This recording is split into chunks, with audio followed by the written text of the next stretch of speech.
Hello guys, welcome once again to this channel.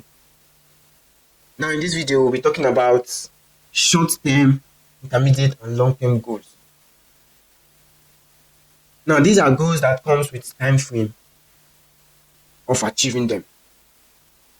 Now there are things that we need to consider before we talk about setting a short-term goal, a medium-term goal and a long-term goal. The first thing you need to consider before you classify whatever goal you're planning to achieve is to consider how important it is for your goal or how important it is to achieve your goal.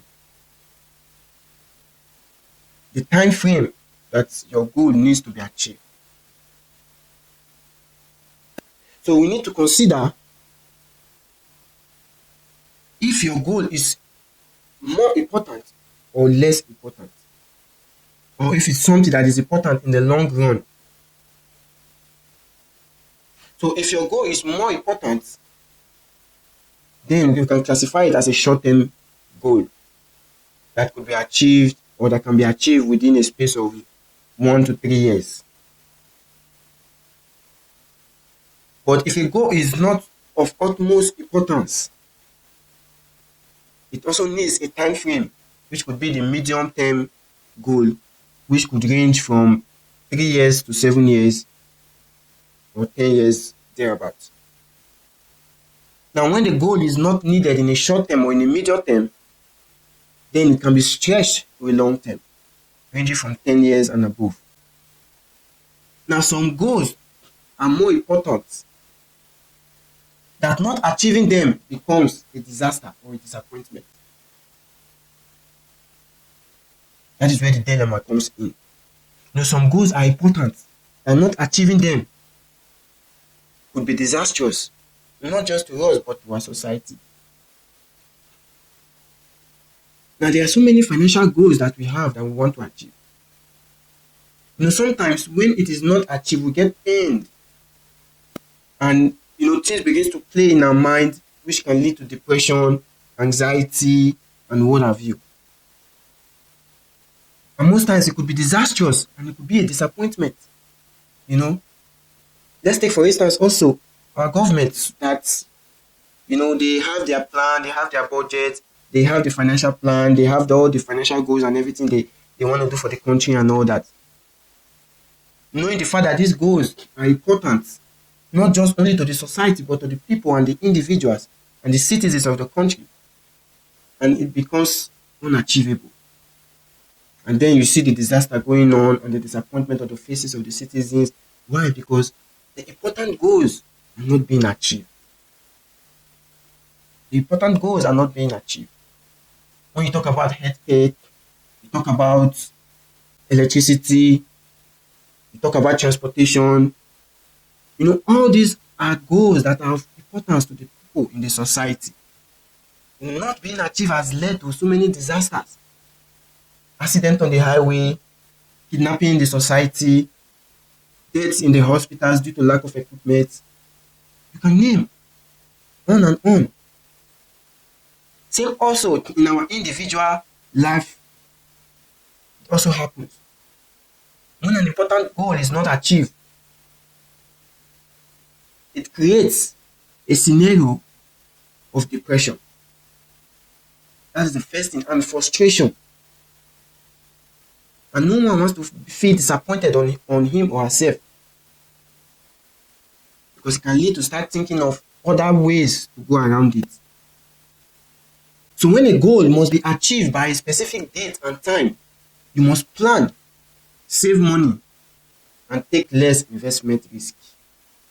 When the goal is to be achieved on a specific date, within the range of 0 to 3 years or 1 to 3 years, you must plan and save. And your investment risk or your risk tolerance should be minimal. Because why? The time frame. So the time frame of achieving your goal will determine how aggressive you will go in order to achieve that plan, or how minimal your investment tolerance will go to achieving that plan. So you must plan and save money. So what is that you have in mind that you want to do? That has been lingering in your heart? You must plan. That is the first thing. Because having a goal is just like having a wish or having a dream. Writing it down sets you on the path to making it a reality. Now, having a plan, a call of action, sets you on the path to achieving that goal. And having a time frame tells you of how serious or the kind of tolerance you have to put in to achieving that goal.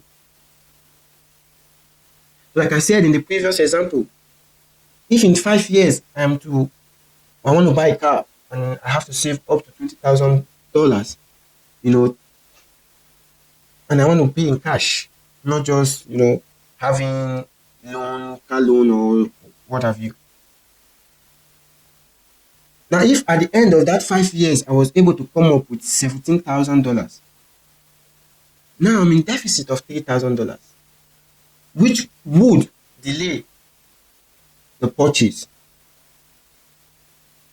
But if I had invested aggressively, probably I would have achieved my goal. So having this goal and this plan of action and the investment requires risk tolerance.